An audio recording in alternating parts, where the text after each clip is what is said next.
Danny, first of all, let's talk about what a good game it was. Yeah, it's a common theme so far this short season. You know, with the Wrexham one, and obviously the Aldershot one wasn't as exciting, but there was still some good play. Wrexham was fantastic for obvious reasons, and tonight was a game that I think brought different pressures. People from the outside were just, probably rightly so, was okay, Chesterfield are the massive favourites. What you got? And I think at 1-1 you saw the character to keep playing the way we wanted to play, with the pressure of 8,000 supporters who were cheering us on, by the way, urging us over the line. In the end, it was a comfortable victory, but we still had to. We relied on Lucas a couple of times. We defended the box really well from set pieces. Were brave, made some good decisions. Still very early days, but some real positive signs at the moment. Did you think it brings the best out in the side when teams come and try and play? I don't know really. I think what's important is that however teams come and set up, you know, we keep trying to play the way the manager wants us to play. And I think you saw that at 1-1. There wasn't a panic, and I think, like I always say, fair play to the supporters, because they wasn't getting, you know, fidgety and restless. And sometimes that happens with big crowds. They think Barnet equalised. That weren't in the script. What's happening? And they didn't. They stuck with us. The boys kept playing their football. Went in at half time in the lead. I thought was a really big boost, because I think it probably killed them a little bit, you know, in terms of their sort of confidence, etc. And we come out the second half. You know, we relied on Lucas a couple of times, but that's what we got him and Ross for. You know, two good goalies with sport in that department. You know, at this present time, and there was a lot of pressure on them tonight for certain reasons. I thought he handled himself excellently. Great start, minute and 36 seconds for the goal. I mean, talk us through it. Yeah, this is set pieces. Don't mean anything unless you've got good delivery and people want to deliver it. You know, worked on yesterday certain movements and which remain confidential, and where the signals and etc. But no, the delivery is excellent. Kingy's deliveries are very, very rarely poor. Can't watch it back. I think Grimesy attacked it, and then obviously Ollie Banks provides the calm finish. And then after that, you're looking at, okay, we've scored from one set piece. Can we score a few more? And bar their goalie making great saves, we probably would have. I think that really set it up, because the crowd was already quite, you know, boisterous before the goal, and then it gave them a bit more of a lift. Especially so early, because a lot of them had just got in the stadium, you know, just found their seats and probably settling into their hot dogs and that, and then suddenly they probably dropped their hot dog because the ball's gone in the back of the net. So it's a great way to start the game. Disappointing, obviously, to go to 1-1. To go in at half-time 2-1 was, without stating the obvious, massive. Yeah, how important was that Kwasi Asante goal, and for him as well? That's back-to-back goals. You know, it's great, because we weren't going to, you know, try and get a point tonight. You're chasing the win at all costs.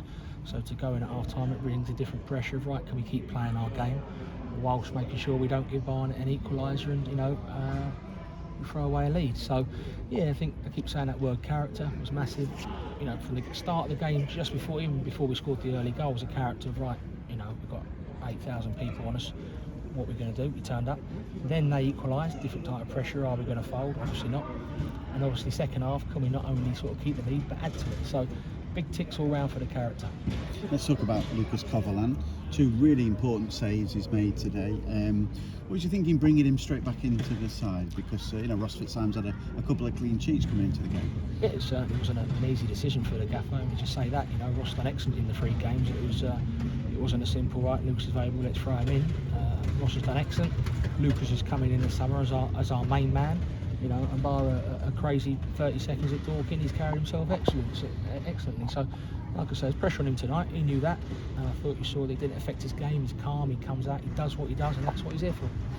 Obviously helped by a strong defence as well. There were some very good performances in the back four. Yeah, I thought Tyrone especially, you know, I think the other 3 were excellent, but Tyrone was solid. He's becoming a leader, and I think when you do play a back 4, like I said, I think after the Boston game pre-season, it does bring an added responsibility on the 2 centre halves. When there's 3 of you, you can all look around and there's 2 others to blame.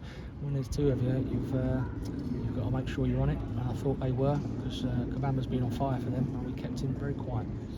And let's talk about Kabongo Shamanga coming on as a subject. I'm not sure whether it was his first touch or not, but even if it was, I mean, even the crowd knew that he was going to go in the back of the net as soon as he set off.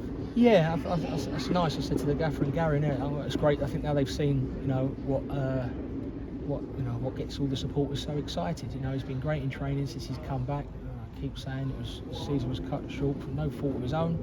Hopefully now that goal and the reaction of the crowd when he scored will hopefully put those bad memories of last season to bed for him. Let's talk about also the atmosphere. You know, 7,000 here Friday night. You know, all the ground and all the stands are virtually full. I mean, it was really special. It's excellent. I mean, I've always liked Friday night games. We did them a lot at Southend years ago, and I think it's great for the supporters. And they've got the whole weekend now to enjoy, and they look forward to Monday. I mean, when everyone starts singing, I sometimes have a look at the other bench, and all their subs are looking around going, "Let me know, this is quite loud here," and it's great to be part of that. You know, we're all proud to be part of this football club, and it's great tonight for the players, you know, for the staff, but ultimately for supporters. You've gone top of the table. It might only be for a short while, but you've got obviously Monday to look forward to. No Jack Clark in the 16 today. What is any situation there? Yeah, no, that was just another tough decision. I think you know, fingers crossed.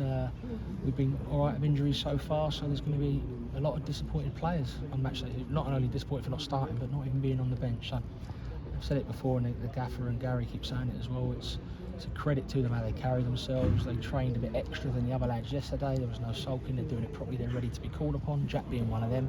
And so we're a bit spoilt apart with players. We've got to make sure we keep them all fit and make sure they keep firing. It's a quick turnaround. You've got Monday coming up as well against Altrincham. I mean, another tough place to go as well. I mean, is there likely to be changes with that? I don't know. I think we'll have to assess the boys tomorrow. I mean, the ones who started are in for like a relaxed sort of day and a cool down. The other ones will do a tough session probably with Gary and myself, and then we'll take it from there. How nice is it to be top though? It's lovely. It's great. You know, I think, you know, on personal notes, it's coming up here. We've always been near the top of the league, and I've seen this town when a team wins and it you know, it's rocking. And what we need to make sure is we keep it rocking as much as possible, because it enough help the players when the fans are all behind us. Thanks, Danny.